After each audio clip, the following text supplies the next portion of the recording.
گزشتہ جمعۃ مبارکہ سے ماہ شوال المکرم، ماہ ذی قعدہ اور ماہ ذی الحج جو کہ حج کے مہینے ہیں، اس مناسبت سے اسلام کے 5ویں اہم رکن حج بیت اللہ شریف پر، فرضیت حج پر گزشتہ جمعۃ مبارکہ میں گفتگو کا شرف حاصل کیا گیا۔ پچھلے 3 جمعۃ مبارکہ سے ہم نے یہ بات سمجھ لی کہ مناسک حج کا تعلق حضرت سیدنا ابراہیم خلیل اللہ علیہ السلام کے ساتھ ہے، اور کچھ مناسک حج کا تعلق حضرت حاجرہ رضی اللہ تعالیٰ عنہ کے ساتھ ہے، اور کچھ مناسک حج ایسے ہیں جن کا براہ راست تعلق حضرت اسماعیل ذبیح اللہ علیہ السلام کے ساتھ ہے۔ حج کے جتنے بھی مناسک ہیں، اعمال ہیں، افعال ہیں، ارکان ہیں، وہ براہ راست ان 3 شخصیتوں سے متعلق ہیں، اور ان 3 شخصیات کی اداؤں پر عمل کرنے کا نام حج بیت اللہ شریف ہے۔ اسی طرح قربانی مناسک حج میں شامل ہے، لیکن وہ قربانی جو حج کا رکن ہے اور حج کا منسک ہے، وہ وادی منا کے ساتھ خاص ہے، کیونکہ حجاج کرام جو قربانی کرتے ہیں منا میں کرتے ہیں، اور حضرت اسماعیل علیہ السلام کی قربانی کا جو واقعہ پیش آیا، یہ بھی وادی منا میں ہی پیش آیا تھا۔ اس قربانی کو جو منا میں حاجی کرتے ہیں اسے حدی کہتے ہیں، اور اس منسک کو اللہ کریم نے پھر پوری دنیا میں پھیلا دیا۔ وہ لوگ جو حج کرنے کے لیے مکہ مکرمہ نہیں پہنچتے، وہ اپنے اپنے مقامات پر قربانی کرنے کی سعادت حاصل کرتے ہیں، لیکن اس قربانی میں اور اس قربانی میں کچھ فرق ہے۔ منا کی قربانی کو حدیٌ کہتے ہیں، اور جو عام مقامات پر پوری دنیا کے مسلمان اپنے اپنے مقامات پر قربانی کرتے ہیں، اس قربانی کو اضحیہ کہتے ہیں۔ لیکن یہ دراصل قربانی جو ہے، یہ چونکہ مناسک حج میں شامل ہے، اور اس منسک کو اللہ کریم نے پھیلایا، اور پوری دنیا میں مسلمان ذی الحج کی 10 تاریخ کو نماز عید الاضحیٰ ادا کرتے ہیں، اور اس کے بعد پھر قربانی کرتے ہیں۔ حجاج کرام ذی الحج کی 10 تاریخ کو مزدلفہ میں فجر کی نماز ادا کرتے ہیں، اور مزدلفہ سے فجر کی نماز کے بعد وہ منا میں آتے ہیں، اور منا میں آتے ہی رمی کرتے ہیں، رمی جمرات، شیطان کو کنکر مارنے کا عمل۔ اس عمل کے بعد حجاج کرام قربانی کرتے ہیں، اور قربانی کرنے کے بعد پھر سر منڈواتے ہیں یا بال کٹواتے ہیں، سر منڈوانے کو حلق کہتے ہیں اور بال کٹوانے کو قصر کہتے ہیں۔ حلق کرائیں یا قصر کرائیں، لیکن حلق کرانا افضل ہے۔ اس کے بعد احرام کی پابندیاں ختم ہو جاتی ہیں اور پھر اہم ترین منسک حج اور حج کا ایک اہم رکن جو ہے وہ طواف زیارت ہے۔ پھر اسی دن تمام حاجی مکہ مکرمہ پہنچتے ہیں اور وہاں جا کر طواف زیارت کرتے ہیں۔ طواف زیارت یہ حج کے مناسک میں سے اہم ترین منسک ہے۔ اور پھر 11 ذی الحج کو پھر شیطان کی رمی کی جاتی ہے، کنکر مارے جاتے ہیں۔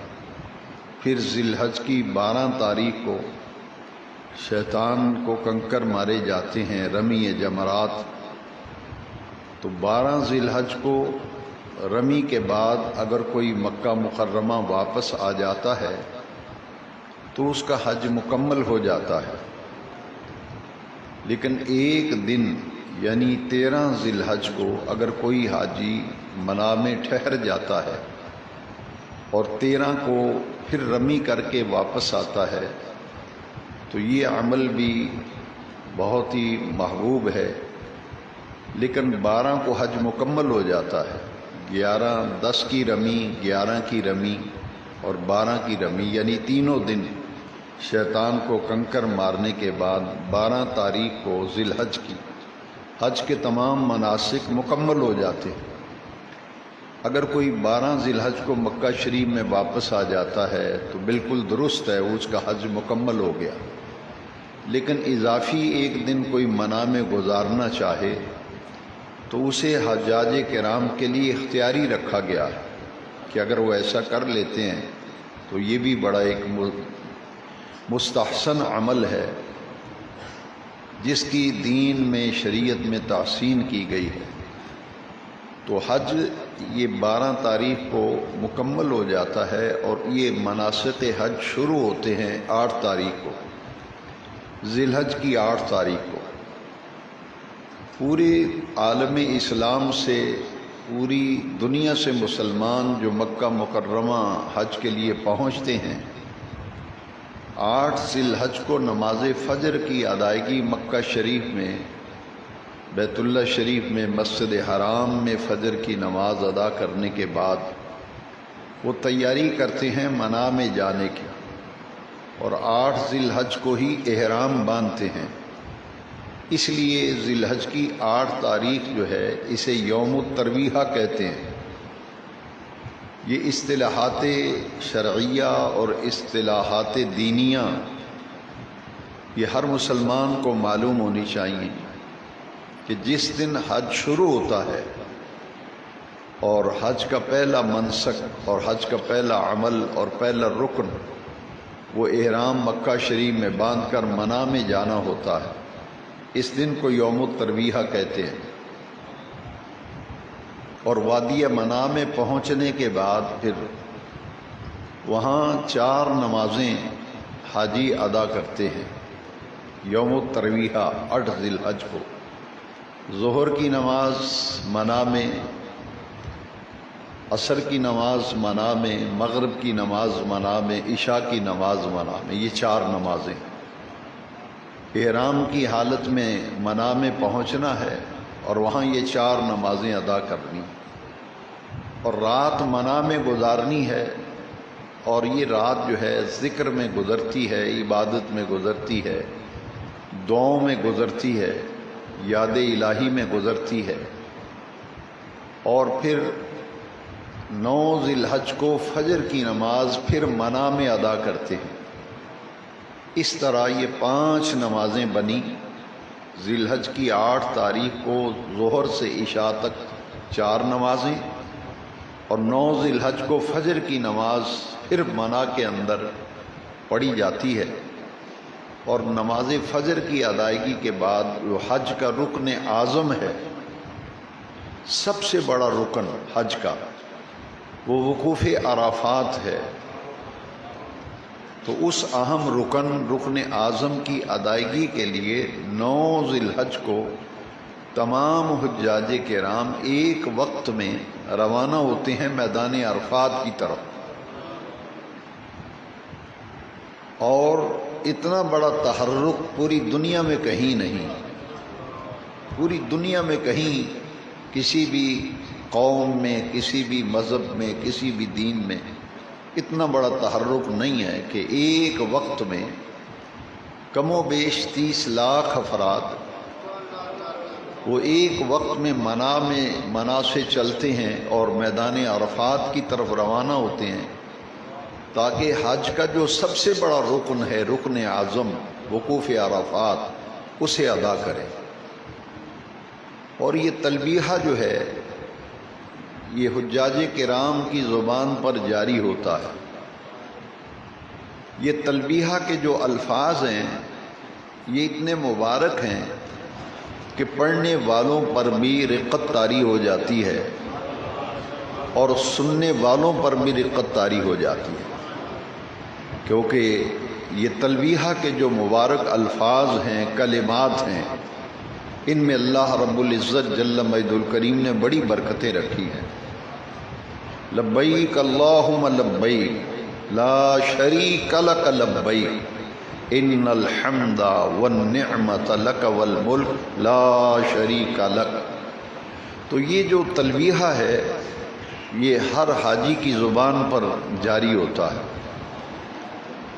اسی طرح مکہ شریف سے جب 8 ذی الحج کو روانہ ہوئے تھے منا کے لیے، تب بھی زبانوں پر یہ تلبیہ جاری ہوتا ہے، لیکن خاص ایک روحانی منظر ہوتا ہے، ایک نورانی اور روحانی کیفیت دیکھنے میں آتی ہے جب ایک وقت میں 30 لاکھ سے زیادہ افراد جب روانہ ہوتے ہیں میدان منا سے عرفات کی طرف، تو وہاں گروپوں کی شکل میں پاکستان کے علاوہ جتنے ممالک ہیں ان میں یہ بات دیکھنے میں آئی۔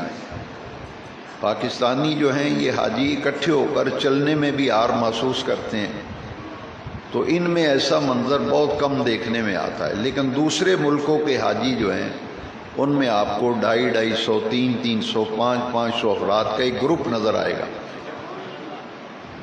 اور پھر وہ ان کا جو لہجہ ہے وہ مادری لہجہ ہے، عربی لہجہ ہے، لہذا ان کے تلبیہ پڑھنے میں جو بڑی ایک کیفیت سی محسوس ہوتی ہے جب یہ تلبیہ پڑھتے ہیں، تو ایک بڑی لگن ہوتی ہے، ایک بڑی چاہت ہوتی ہے دل میں کہ میں حج کا رکن اعظم ادا کرنے کے لیے میدان عرفات میں جا رہا ہوں، اور وہاں پہنچ کر ذی الحج کی 9 تاریخ کو یوم عرفہ کہتے ہیں، یوم العرفہ، اور اس دن جو رکن ادا کیا جاتا ہے اسے وقوف عرفات کہتے ہیں، اور یہ زوال کے بعد شروع ہو جاتا ہے عرفات کا وقت جو ہے، وقوف عرفات کا، اور یہ کب تک رہتا ہے؟ سورج غروب ہونے تک۔ یہ جتنا وقت ہے یہ میدان عرفات میں حاجی گزارتے ہیں، اور جتنا زیادہ ہو سکے ذکر اذکار اور یہاں دعائیں قبول ہوتی ہیں، لہذا عرفات کی دعاؤں کو بڑی اہمیت حاصل ہے۔ جتنی لگن کے ساتھ، جتنی چاہت کے ساتھ سب سے محبوب عمل جو ہے وہ دعا ہے وقوف عرفات میں، لہذا یہاں دعائیں کرنے کا وقت ہوتا ہے۔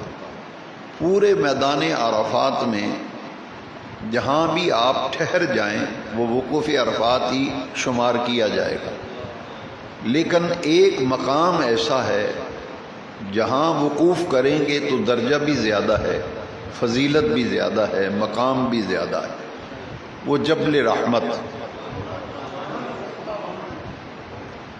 میدان عرفات میں ایک پہاڑ ہے جسے جبل رحمت کہتے ہیں، جبل پہاڑ کو کہتے ہیں، رحمت کا پہاڑ۔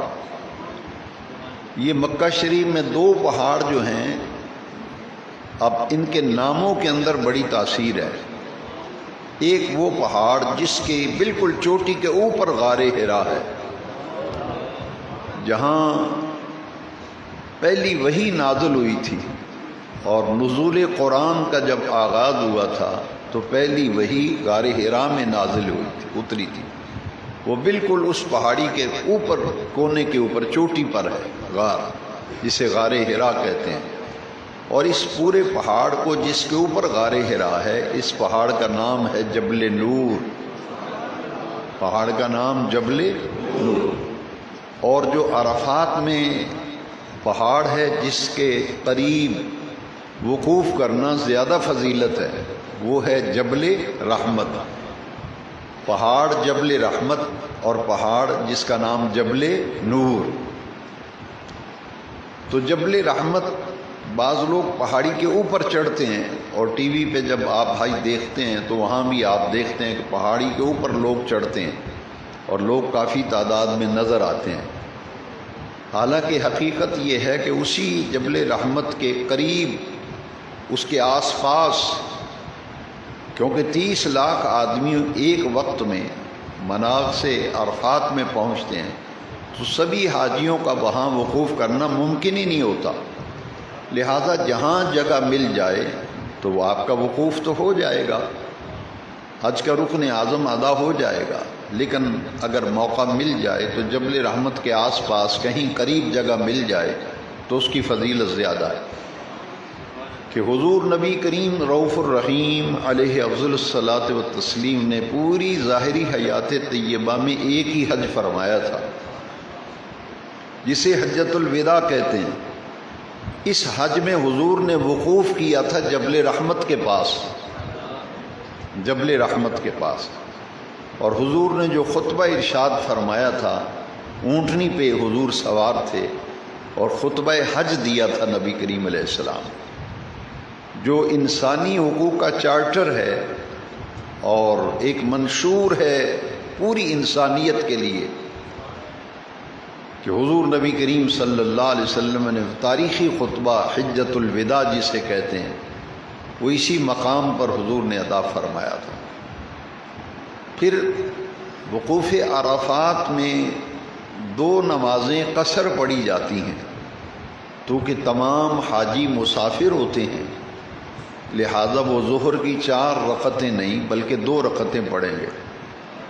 جماعت کے ساتھ بھی 2 رکعتیں ادا کی جاتی ہیں ظہر کی، اور یہ 2 نمازیں ملا کر ادا کی جاتی ہیں، ظہر کی اور عصر کی۔ لیکن یہ نمازیں ظہر کے وقت میں پڑھی جاتی ہیں، کیونکہ نبی کریم صلی اللہ علیہ وسلم نے فرمایا کہ مجھ سے حج کا طریقہ سیکھ لو، اور جو موجود نہیں ہیں ان کو حج کا طریقہ بتلا دو اور سکھلا دو۔ تو حضور نے جو حج فرمایا اسی طریقے کے مطابق حج کیا جائے گا۔ یہ نمازیں کیوں ملا کے پڑھی جاتی ہیں، اس کا ایک ہی جواب ہے کہ حضور نے ملا کر پڑھی، حضور نے ملا کر پڑھی، لہذا حج اسی طریقے پہ کیا جائے گا جس پر حضور نے جس طریقے پر حج کیا تھا۔ اور یہ متصل پڑھی جاتی ہیں کہ پہلے ظہر کی 2 رکعتیں قصر، پھر عصر کی 2 رکعتیں۔ اب یہ وقت جو ہے جب دونوں نمازیں ملا کر پڑھ لی جائیں تو اس کے بعد پھر غروب آفتاب تک یہ بڑا قیمتی وقت ہوتا ہے، یعنی زندگی کا ایک ایسا سنہرا یہ موقع ہے، اور یہ دورانیہ ایسا سنہرا ہے جو آپ کو موقع ملا ہے پوری زندگی میں۔ ایک حج فرض ہے تو یہ عصر سے مغرب تک کا وقت یہ دعاؤں کا وقت ہے کہ یہاں دیگر ذکر اذکار کر سکتے ہیں، مگر اللہ کو سب سے زیادہ محبوب یہ ہے کہ عرفات میں اس کے بندے جی بھر کے اپنے دل کی باتیں اپنے رب کی بارگاہ میں عرض کر دیں۔ ان کے اندر جو کچھ ہے وہ کس کے سامنے پیش کریں گے؟ اپنے رب کریم کی بارگاہ میں۔ دنیا کو دل کے دکھڑے سنائیں تو بعد میں لوگ مذاق اڑاتے ہیں، کسی کو اپنا دکھ بتائیں گے نا، پریشانی، وہ وقتی طور پر آپ کے ساتھ خاموش ہو کے بیٹھا رہے گا، لیکن جب آپ ذرا سا ادھر ہوں گے آپ کا مذاق اڑائے گا، آپ کے دکھ اور درد کو سن کر آپ کی پھپتیاں کسے گا۔ لیکن دکھڑا سنانے کے لیے ایک ہی ذات ہے۔ کاش ہر مسلمان اس بات کا عادی ہو جائے کہ وہ رات کی پنہائیوں میں اور تنہائیوں میں آدھی رات جب ڈھل جائے تو جو شخص اپنے رب کو دکھڑے سناتا ہے، اپنا دل کا درد، اپنی مصائب پریشانیاں اس کی بارگاہ میں جب پیش کرتا ہے، جو مصائب کو دور کرنے والا ہے، جو پریشانیوں کو دور کرنے والا ہے، جو بیماروں کو شفا عطا کرنے والا ہے، جیسا کہ قرآن مجید میں بھی فرمایا اذا مرضت فہو یشفین، جب میں بیمار ہوتا ہوں تو وہی رب مجھے شفا دیتا ہے۔ تو اسی کے سامنے پیش کرو نا، دنیا کے سامنے پیش کرنے کا کیا فائدہ؟ وہ تو آج کا تمسخر اڑائیں گے، خوش ہوں گے کہ اچھا ہے مصیبت میں پھنسا ہوا ہے۔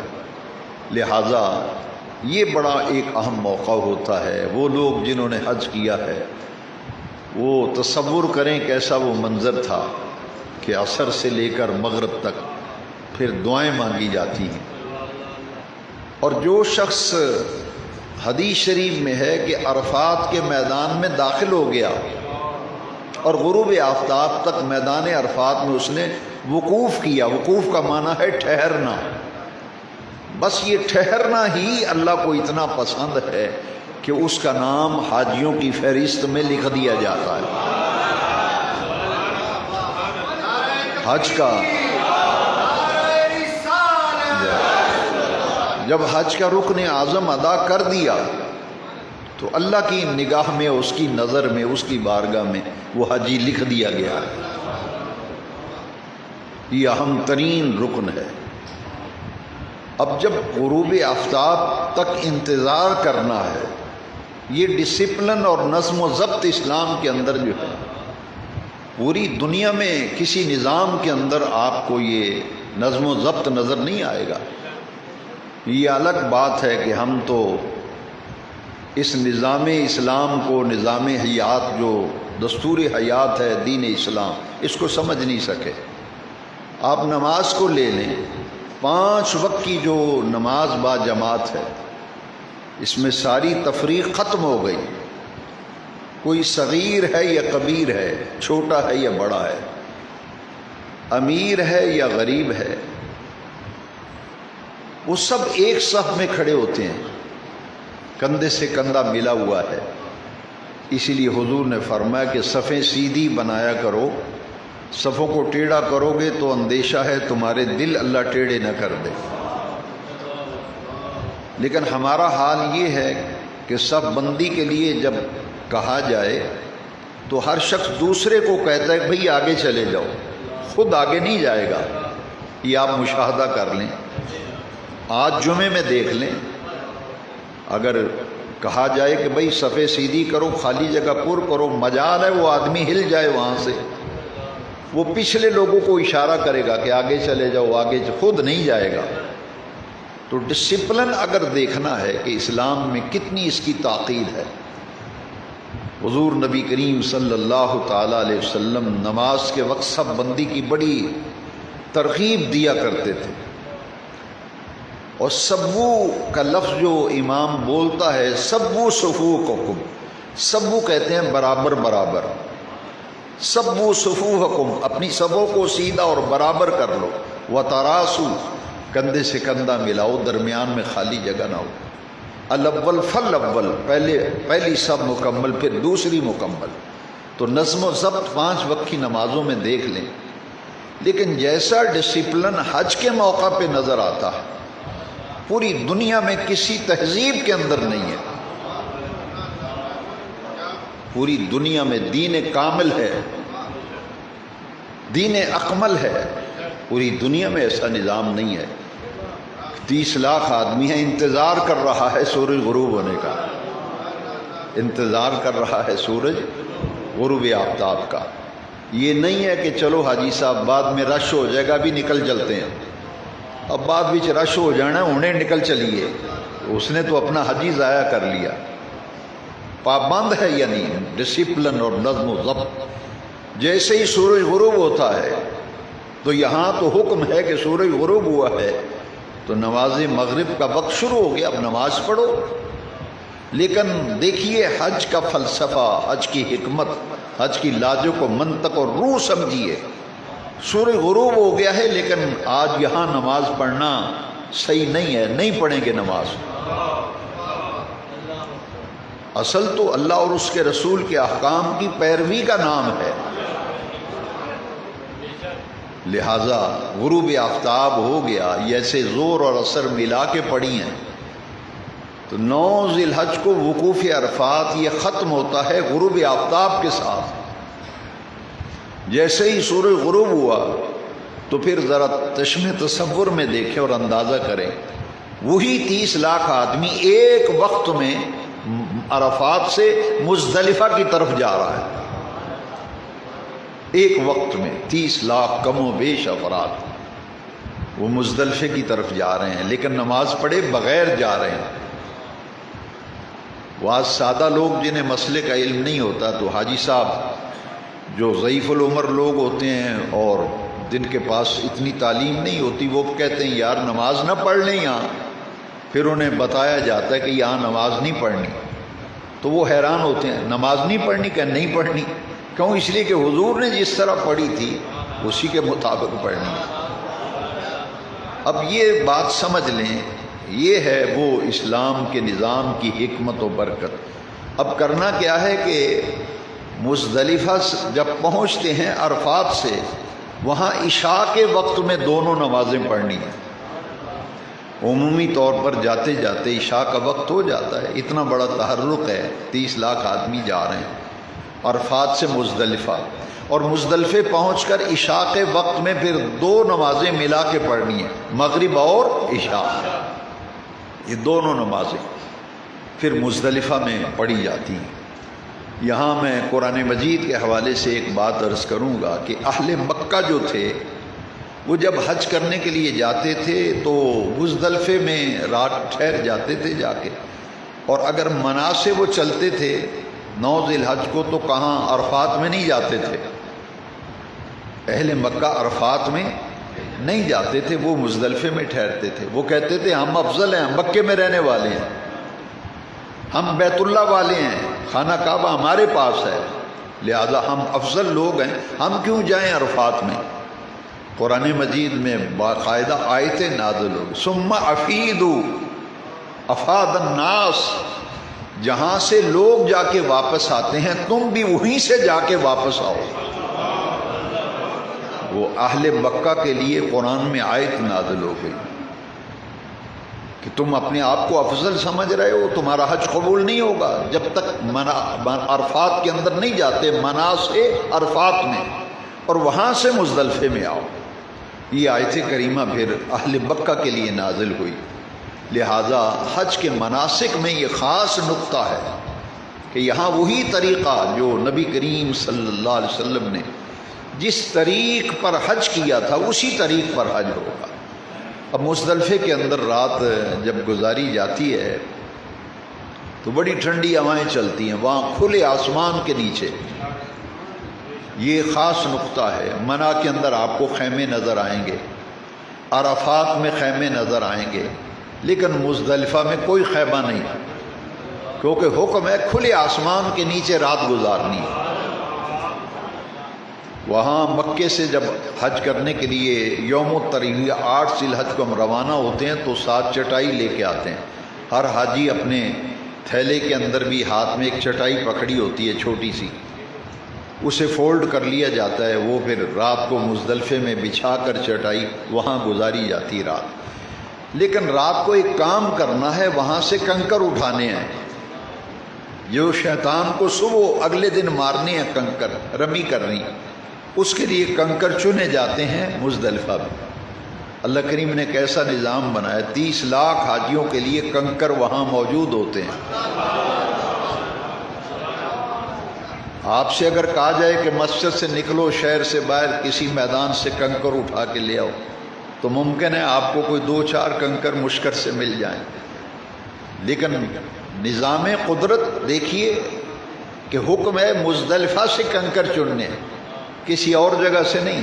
کوئی آدمی مکے سے اگر پتھر اٹھانے شروع کر دے کہ جی میں تو مکے سے پہلے ہی پتھر اٹھا لیتا ہوں، وہاں تو رش بڑا ہوگا، نہیں، آج اللہ کو یہ باتیں پسند ہی ایسے ہیں کہ یہ میدان ہی ایسا ہے مزدلفہ، یہاں سے پتھر اٹھاؤ اور کنکر اٹھاؤ چھوٹے سے، اور کتنے سے ہوتے ہیں کنکر؟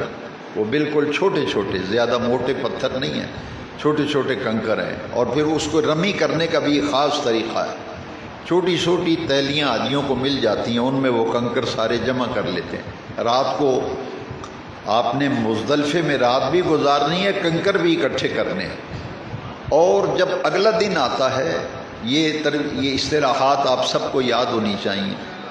ذی الحج کی 8 تاریخ کو کہتے ہیں یوم الترویہ، 9 ذی الحج کو کہتے ہیں یوم العرفہ، اور ذی الحج کی 10 تاریخ کو کہتے ہیں یوم النحر، یوم النحر۔ اب یوم النحر جب آئے گا ذی الحج کی 10 تاریخ، تو حکم یہ ہے کہ فجر کی نماز آپ مزدلفہ میں پڑھ کے وہاں سے روانہ ہوں گے۔ اگر کوئی حاجی یہ کہے کہ میں یہاں نماز نہیں پڑھتا، رش بہت ہے، میں آگے نکل جاتا ہوں، تو یہ عمل اس کا قبول نہیں ہوگا۔ اس کے لیے لازم ہے کہ فجر کی نماز مزدلفہ میں پڑھے۔ جس طرح جبل رحمت کے پاس وقوف زیادہ فضیلت ہے، اسی طرح مزدلفہ میں بھی ایک مقام ایسا ہے جہاں رات ٹھہرنے کی زیادہ فضیلت ہے۔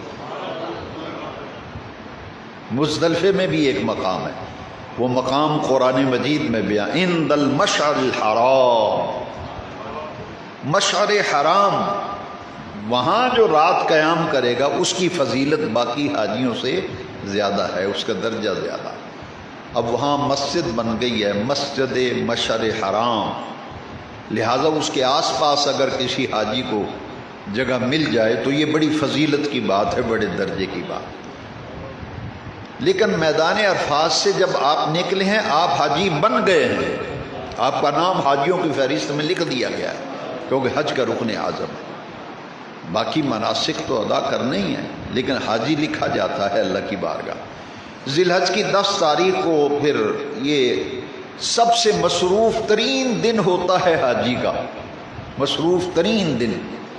ان 5 دنوں میں سب سے زیادہ مصروف حاجی ہوتا ہے ذی الحج کی 10 تاریخ کو، یوم النحر کو، کیونکہ پہلا کام یہ ہے، مزدلفے میں فجر کی نماز پڑھ کے سیدھا منا میں گئے، اور منا میں جا کر رمی کی، شیطان کو کنکر مارے،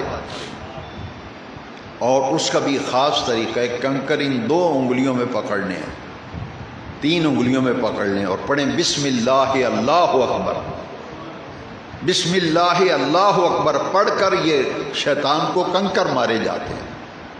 اور پھر کنکر مارنے کے بعد رمی جمرات کے بعد، یہ 3 جمرات ہیں، جمرہ اولا ہے، جمرہ عقبہ ہے، جمرہ عقبہ اور جمرہ وسطیٰ، 3 جمرات ہیں۔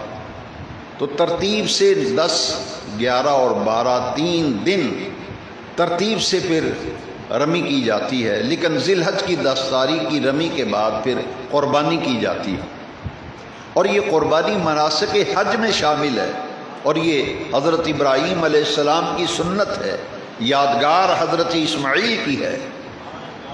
تو قربانی اب قربانی کرنا وہاں ممکن نہیں رہا، اس لیے پیسے جمع کرا دیتے ہیں، دفاتر بنے ہوئے ہیں، وہ آپ کو ٹائم دے دیتے ہیں کہ آپ کی قربانی اتنے بجے ہوگی۔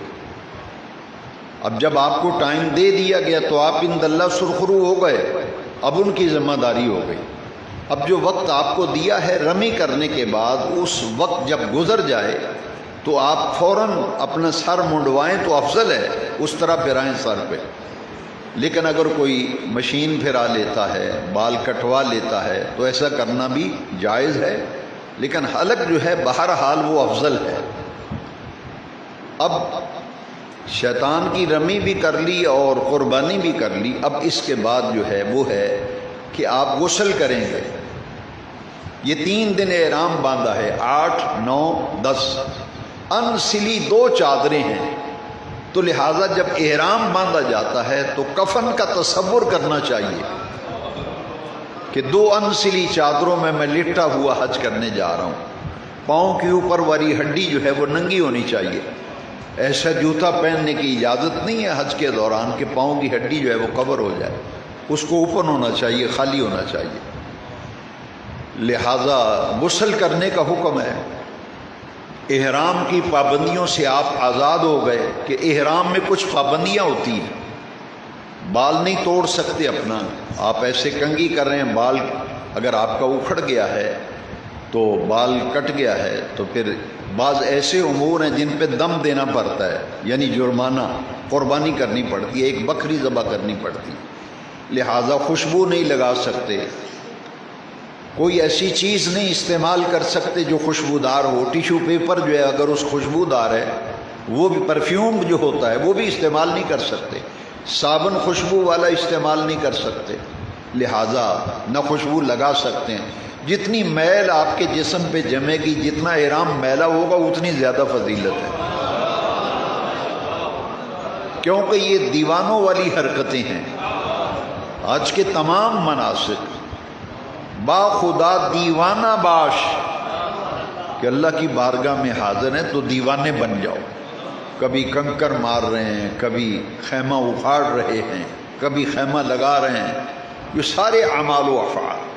لہٰذا جو طواف زیارت ہے یہ حج کا رکن اہم ترین رکن ہے، طواف زیارت، اس پر میں پچھلے جمعے بات کر چکا ہوں۔